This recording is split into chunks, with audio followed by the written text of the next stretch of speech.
Welcome to SportsBeat KC, the Kansas City Star sports podcast. It's Friday, March 25th, and I'm Blair Kirchhoff. Kellis Robinett and Lila Bromberg are beat writers who cover Kansas State and Missouri, and they spent the day since their team's season ended covering a coaching search. Those searches didn't last long. Kansas State hired Baylor assistant Jerome Tang, and Missouri hired Cleveland State head coach Dennis Gates earlier this week. I spoke with Kellis and Lila about the new coaches and the search process. We recorded the show earlier in the week. So let's get started first with Kellis in Kansas State. Kellis Robinett covers Kansas State for the Star and Wichita Eagle, and he is now going to cover a new basketball coach. For the first time in more than a decade, we've got a new coach to deal with there, Kellis. Jerome Tang is his name, and he replaces Bruce Weber. We're going to get into Jerome Tang. There's a lot to ask about that, but let me first ask you what you think about the decade tenure of Bruce Weber, and was it the right decision to make the change? I think it was definitely time to move on. I think he had a mostly successful tenure at Kansas State, though. When you just think about a new coach coming in, despite everything that happened, if you'd have just told fans when he started, he'll be here 10 years. He'll win you 2 Big 12 championships, which hadn't been done since the 70s, even once. He'll get you the NCAA tournament 5 times, and during one of those trips, he'll get you to the Elite Eight. Fans would have been doing backflips.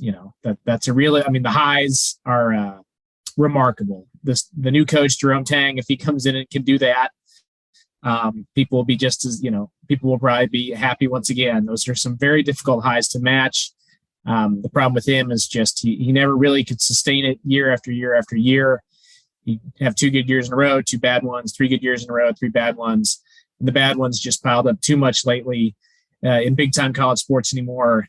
And a program that cares about basketball like Kansas State, you can't go 3 years, no postseason, no winning record. Just not a lot of hope moving forward. So, yeah, time for change. Excitement was just down in Manhattan. And I think Bruce did a really good job. Had it not been for COVID, I don't know that these last couple of years would have gone as poorly as they did. But you know what? That's the hand he was dealt. He's gone. Now excitement is kind of back up. People are pumped about Jerome Tang. And you can feel it. There just wasn't – there was quite a bit of apathy about basketball these last couple of years for whatever reason. And now you can see kind of when you look on social media, people aren't complaining anymore. They're excited about the future. So somebody, I don't think that Bruce is entirely to blame for all that, but they needed someone to come in and unify the fan base. And I think this guy has a shot to do it. Heck, he did it in a 30-second Twitter video, social media. I thought it was pretty nice of Jerome Tang to call it, put a little shout out to the fans, need your help. And it was a pretty smart move on his part. Hey, before we get to Tang, the coach, how about the coaching search? Really just 2 names all along for this, as far as I'm concerned. There were more, I guess. But Brad Underwood and Jerome Tang were the two names that I kept hearing about. And did Kansas State have any contact with Brad Underwood? I guess it would depend on how you define contact. Was Gene Taylor ever in the same room as Brad Underwood? No, I don't think so. Were people at Kansas State contacting Brad Underwood, through back channels? Were they talking to his agent? Yes, I think most definitely. There were conversations. He knew Kansas State wanted him. Let's put it that way, or at least was interested in him. From what I understand, they made it very clear that if he wanted to come to Manhattan, they would do all they could to make it happen. They figured out through donors they had enough money to cover his buyout. They probably had enough to match his salary at Illinois or come close, which is not a whole lot of K-State people thought going into it. He listened, never gave him a yes, never gave him a no, was really busy thinking about the NCAA tournament. I suppose it would have been interesting to see how things might have transpired if this just happened, 2 months down the road where there's absolutely nothing going on. Get in a room, like I said, he couldn't get in a room with anybody and formally talk about it because he was trying to win a national championship at Illinois. As the search went on, turns out they really liked Jerome Tang. They kept talking to him, really like him. And he's going to cost a whole lot less. He was only an associate head coach. You don't have to buy out the associate head coach. They're going to give him $2.1 million. That's more money than he's ever dreamed of. The further they got down the road, when it was, apparent it was going to be at least challenging, to say the least, to bring Brad Underwood home, let's just go ahead and do this with Jerome Tang. So that's the way they went. And that's kind of how it played out. I would say there were a few other names attached to the search that were real. Those two were the big ones. We heard Chris Jans at New Mexico State and Todd Golden at San Francisco. I think those were names more just mentioned by the search firm that they just, they're good names. They both got jobs in the SEC, so clearly they're qualified. The other name I heard that was kind of the fallback, for whatever reason it didn't work out with Tang, the next guy in line was Andy Kennedy at UAB. Apparently Bob Huggins is a big fan, likes him, coached with him before, and he recommended him. So had this fallen through, maybe they would have gone there. It didn't come to that. And now it is, Tang gang time, win the Tang day, any pun you want in Manhattan. Are you old enough to have consumed Tang? I guess it's still around, but it was a very popular drink in the 70s. Isn't it like orange juice, basically? It is. It was created for astronauts. Freeze-dried, orange juice, instant orange juice that you just add water and stir, and that is, of course, apropos of nothing. But it is an interesting name. He's an interesting guy with a fascinating background.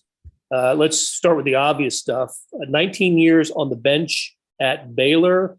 He was on Scott Drew's first staff. Scott Drew and Bill Self got into the Big 12 in the same year. They've been together they've been at their schools for the run on parallel tracks for that entire time. And Jerome Tang has been with Scott Drew since then. He came from a high school or a prep school, did he not, into the college ranks?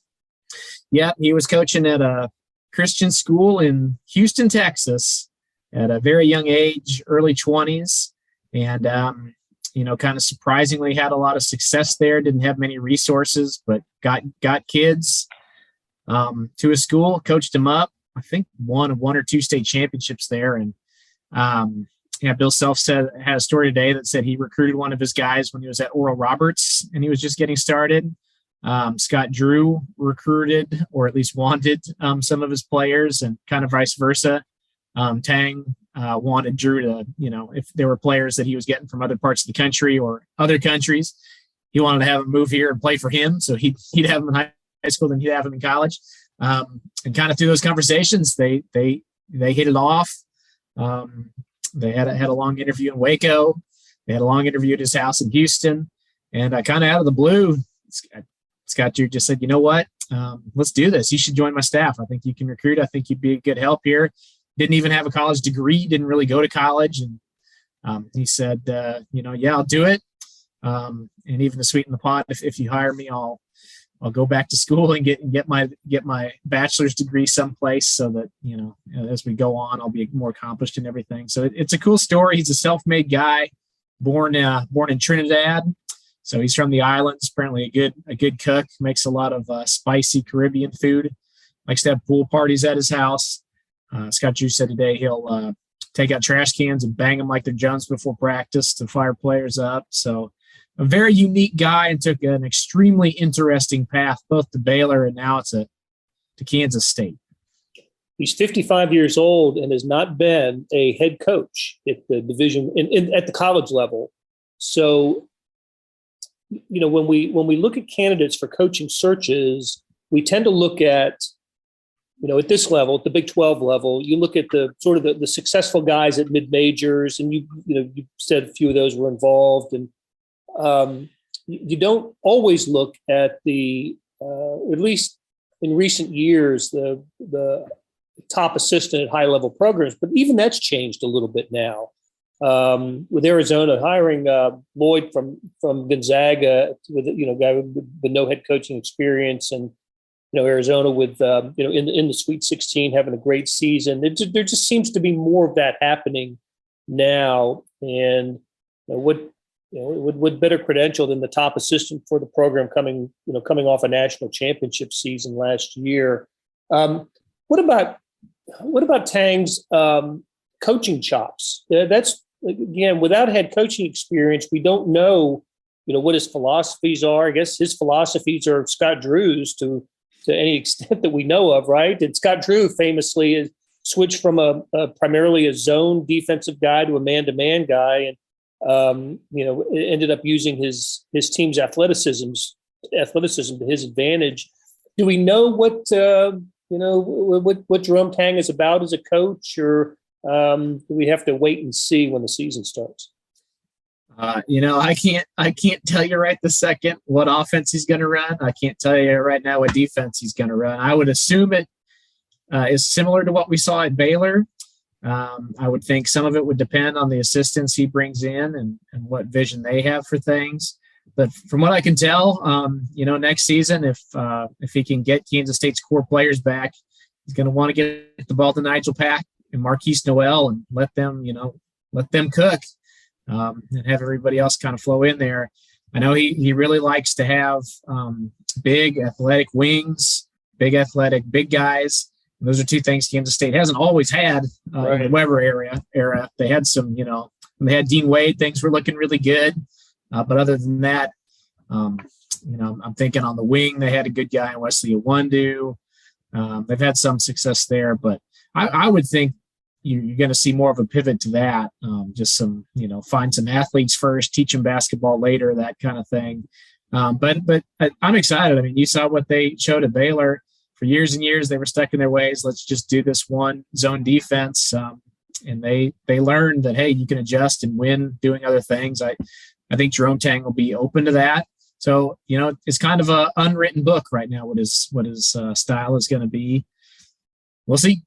Even more telling before we see the Wildcats on the floor will be who's going to be in K-State uniforms next year among the players who played this year, and that includes an all-conference player and other talented guys. So do you think, it's hard to say, but is Jerome Tang the kind of coach that leads you to believe that top players will return and play for him that were recruited by Bruce Weber and his staff?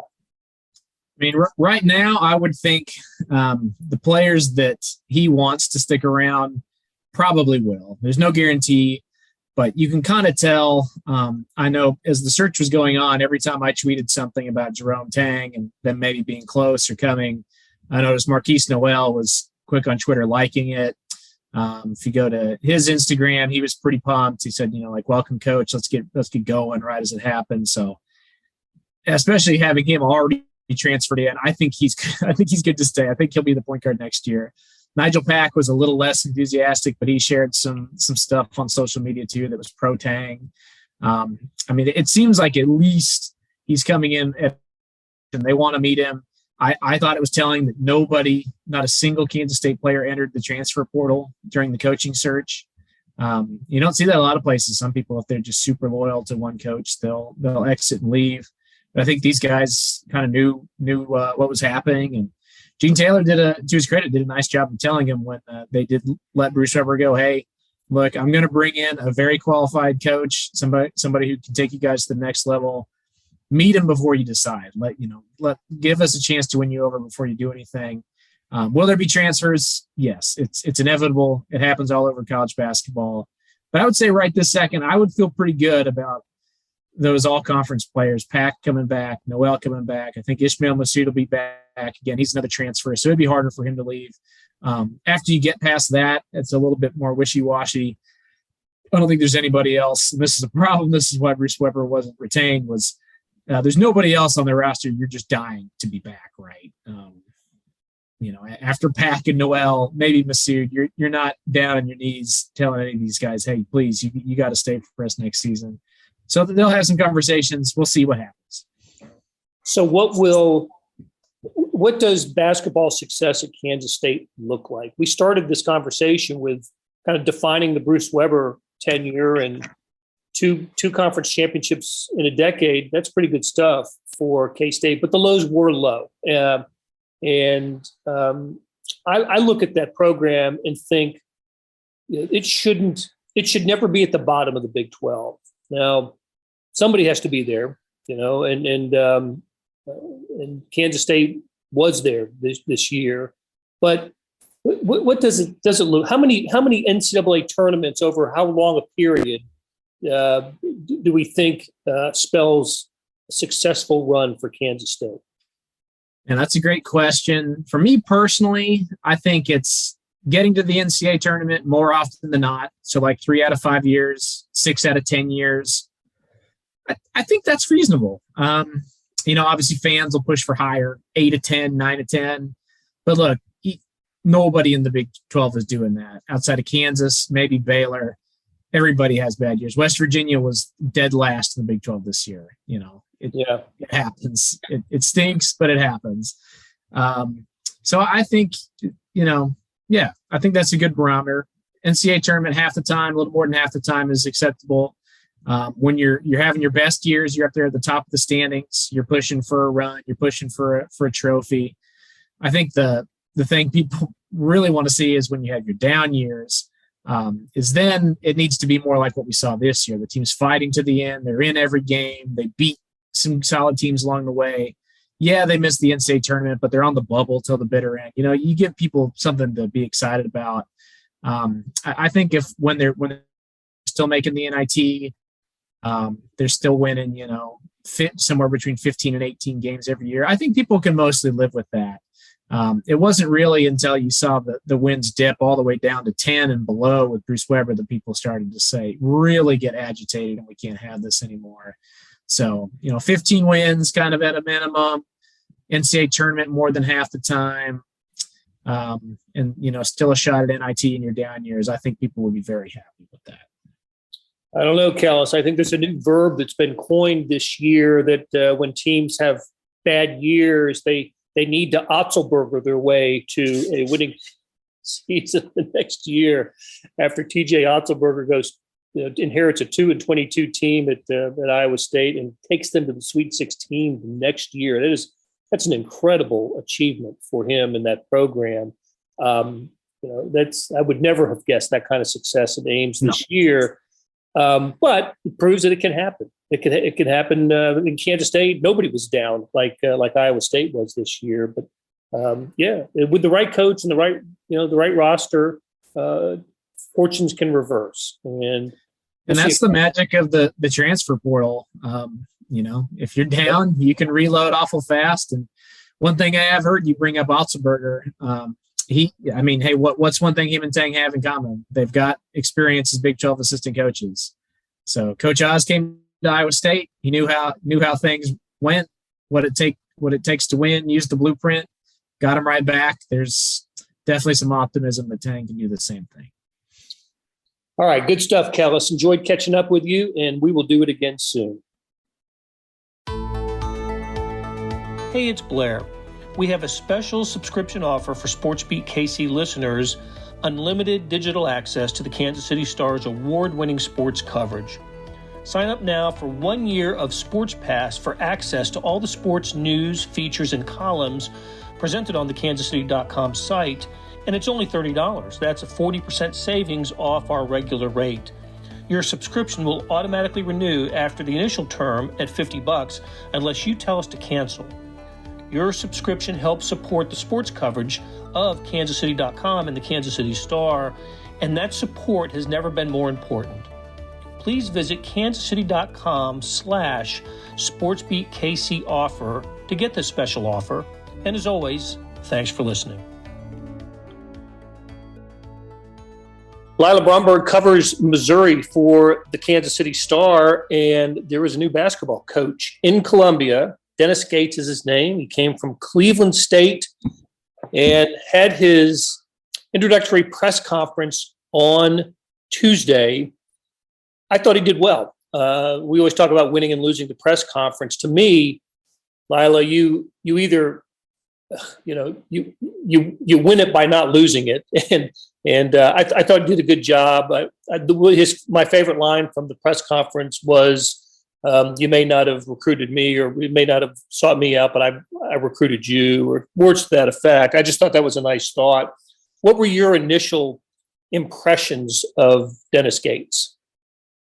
Yeah, I think he, said all the right things. It felt pretty typical of a coach's opening press conference where you're talking about bringing a program to new heights. I think he dodged some questions, to be completely honest. I think maybe that's typical just in a press conference setting of wanting to say the things, you want to say and just going through heavy media training before.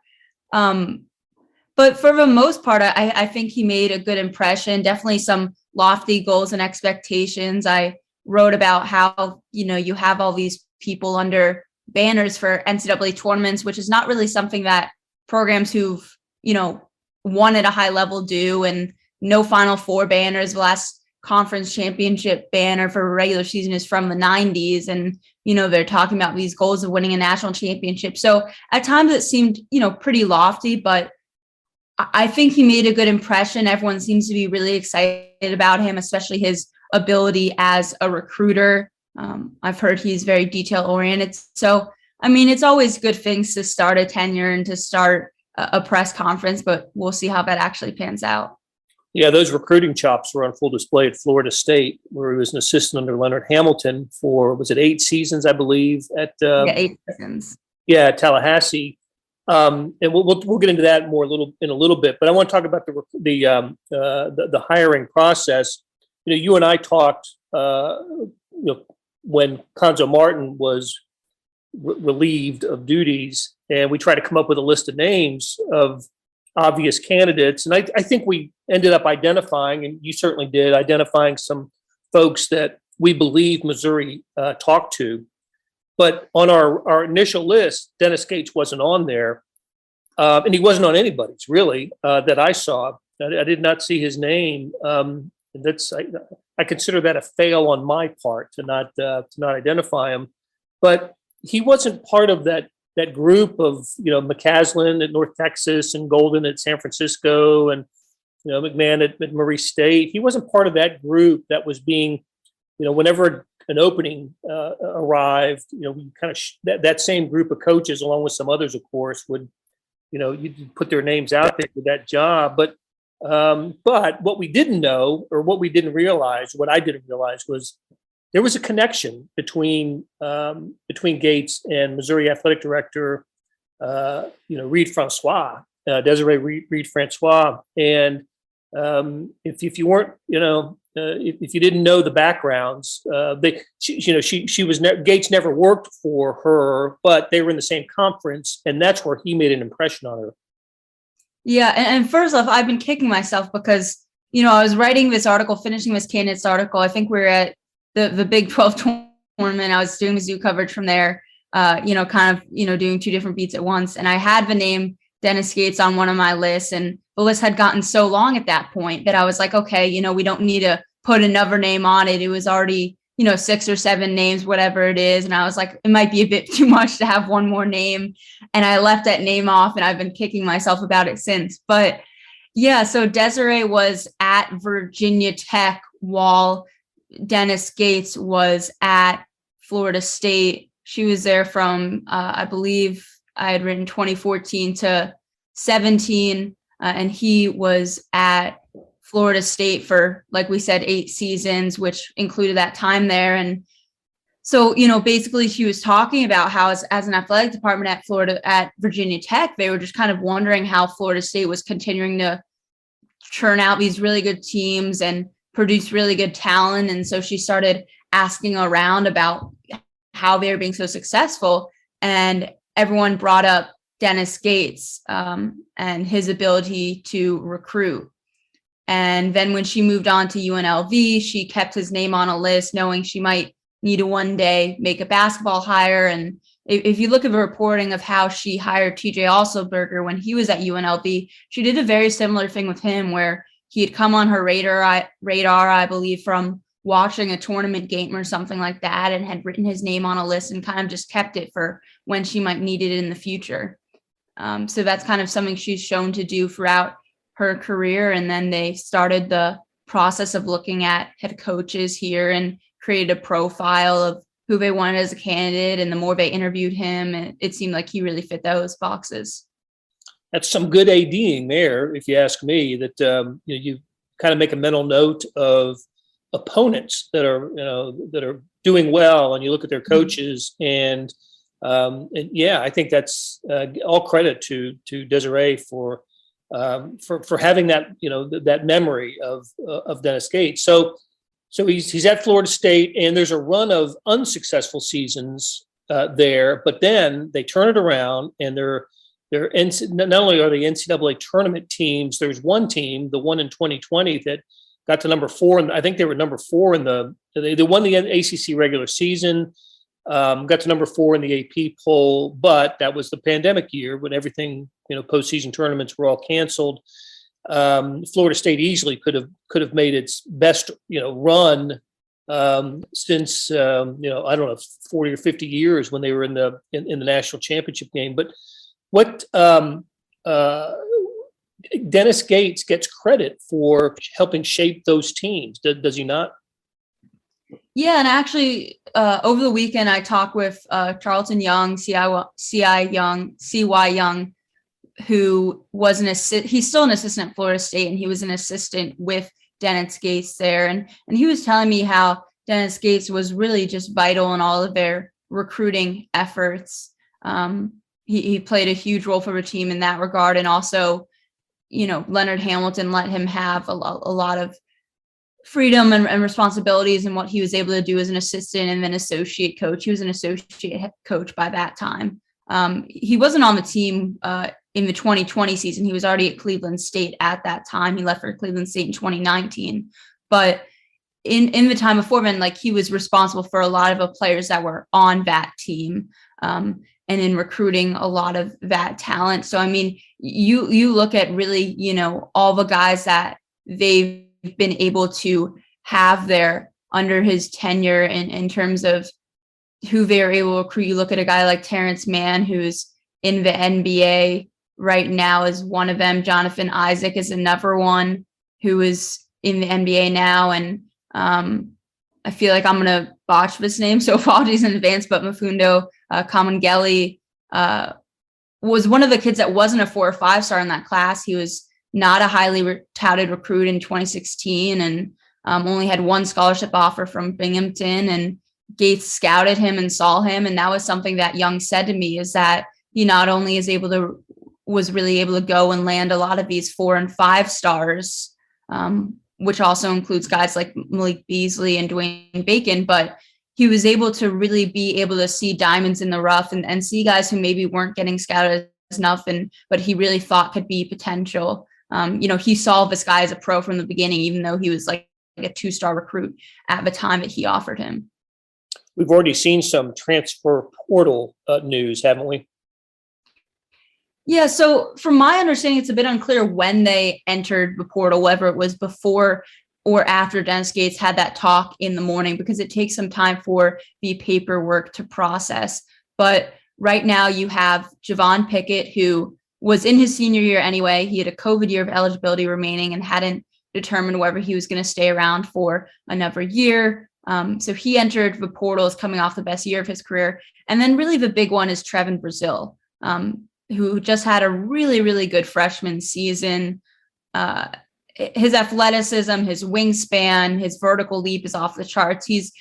Was probably the only guy on that roster this past season that has pro potential. And he's actually going to be exploring that this season too. We were the first to report on it. I had multiple sources tell me that he has not only entered the portal, but he is going to be exploring NBA draft options. Returning to Mizzou remains an option for him and something that he's open to. He's from Springfield, so remaining close to home is something there. But this is a guy that definitely has the NBA in his future. It's just a matter of, is he going to try and do that this year and rely more so on what scouts think of his potential and athleticism, because it's there, but the evidence isn't as there. He really did impress in the last 5 games of the season. He was averaging over 12 points and 8 rebounds and 2 blocks a game, and was really impressive. But, or is he going to wait another year and solidify himself more as a first-round pick? I think if he waits a year, he is a first-round NBA pick. But the question is, does he develop that at Mizzou or somewhere else? So that's going to be huge. That's a guy that you need to keep around. Yeah, and I wondered if it would have happened, whether there was a coaching change or not. We'll never know. Yeah, it kind of felt like it. Yeah, heading in that direction. That's just such an issue now with coaching changes in colleges. We always kind of focus on the staff, what's going to do there, but now it's all about the roster. The roster is certainly there's a lot of uncertainty in roster composition when a new coach arrives. So he did not. Go ahead. I think that's a reason to be optimistic about Gates when you look at what he did at Cleveland State. He only had 3 players on that roster, a lot of which were contemplating going into the portal. It was like late July, which is a ridiculous time to hire a head coach. Like, that doesn't really happen anymore. And he really rebuilt that roster quickly and recruit a lot of those players to stay. So, I mean, I think there's a chance he can recruit Trevin to stay. We'll see what happens there. But I think you're right. It's a huge thing when a coach takes over. And I think that's also something that Desiree mentioned liking about Dennis Gates is how quickly he was able to rebuild that roster. Yeah, they ended up winning a Horizon regular season championship, and they went to the NIT this year. So it happened quickly for him at Cleveland State. So, all right, Lila, good stuff. And it'll be fun to follow Dennis Gates as the newest Missouri basketball coach. Since Norm Stewart left in 1999, there have been quite a few Missouri basketball coaches with varying degrees of success. And look, here's hoping that it works out for Mizzou and Dennis Gates. Lila, thanks a lot. Thanks for having me. That'll do it for today and this week on SportsBeat KC. Thanks to producer Monty Davis and the staff of Jeff Rosen and Chris Fickett. Tip of the cap to Kellis Robinett and Lila Bromberg. Today's morning sports edition numbered 55 pages. Took me 2 cups of coffee to read it all. Go to the subscription tab of kansascity.com for more information. We'll be back next week with more editions of SportsBeat KC. Have a great weekend.